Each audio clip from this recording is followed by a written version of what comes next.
So this is my biggest agate I've ever found. And I found that up on the Ontonagon River. I just wanted to get you on this camera so you can see close-ups of it. I just cut this today. I want to show you what she looks like inside. Let's see if I can zoom in. See if that without shaking too much here.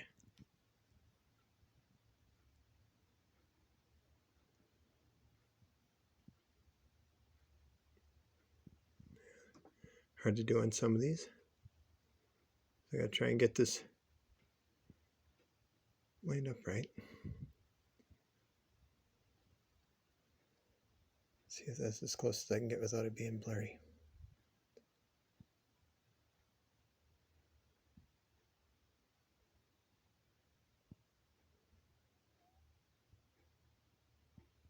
Just so that you can see.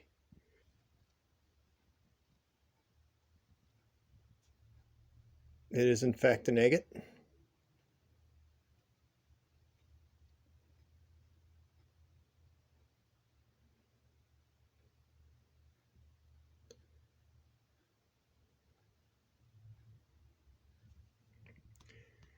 I'm very happy that I found this. I found this big one up on the Ontonagon River. Here, let me show you the sides here. And this is how out in the field, I saw this and I figured, yeah, that's got to definitely be an agate because I didn't have a magnifier or anything with me, so I couldn't tell. But it just looks like all of my other agates, so it has to be an agate. And sure enough, I brought it home. I found this earlier this year, and I just got up the courage to cut it because I didn't want to. Last big agate I got, I cut, and I cut it with the towel saw. And of course it chipped up and I couldn't really see much in there, and it kind of didn't work out as good as I'd hoped. This is the other side. But this one I used the trim saw that I got from up in Norway.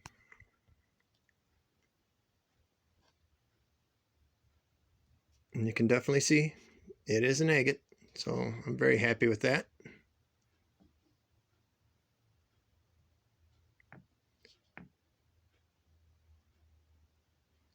Very, very, very, very happy with that. That's both sides. And then this side had a few characteristics or telltale signs that it was in fact agate when I was out in the field. So you got the pitting, you got the marking, everything looked good. And when I picked that up, I was like, oh Christ, I hope that's an agate, but I could not tell. I could not 100% tell. Until now, of course, because I didn't really monkey with it when I got home either. So it sat up on the shelf for a couple months, and I said, you know what, I know it's an agate, and I just kept convincing myself it was an agate, and it's just nice to see that it is in fact an agate. So this one, let me zoom out. This big one came from the Ontonagon River when I was up there. There you can see it's here, that's as big as my hand. That's my biggest agate so far. I really want to do a little bit more work to it, but I don't want to lose the size. You know what I'm saying?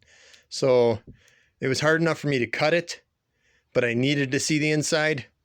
But I know there's probably better lines, like if I cut further down, but I don't want to cut it to the point where there's nothing left to it. You know what I mean?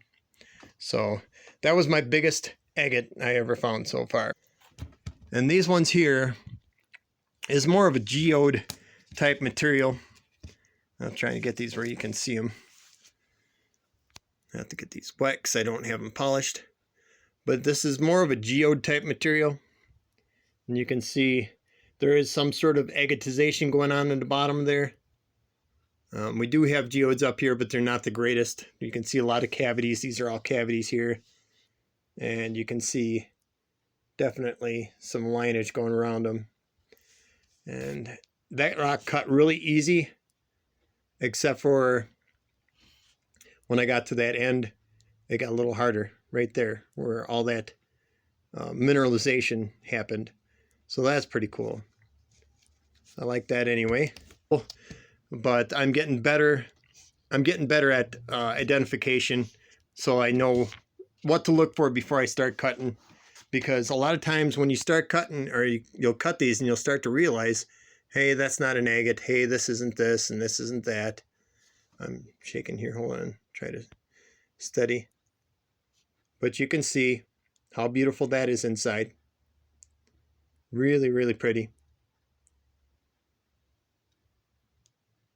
Oh, and she likes to zoom in and out. So that's what she does. All right, let's try this side. Yeah, how pretty that is. Come on.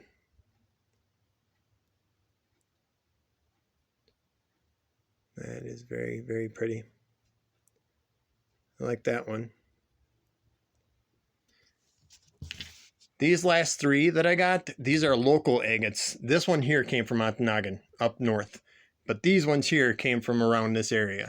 So these are actually, I think these are all Woodboro area. So these agates all came from Woodboro. Woodboro, Wisconsin, if you don't know what I was talking about there. Let's see this one here.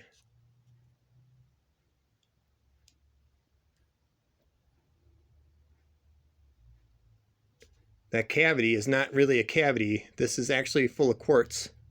So that's pretty cool. I'm going to see if I can get you as close as I can. So that's pretty cool. And then this side, this cavity, you can see it better on this one. See that?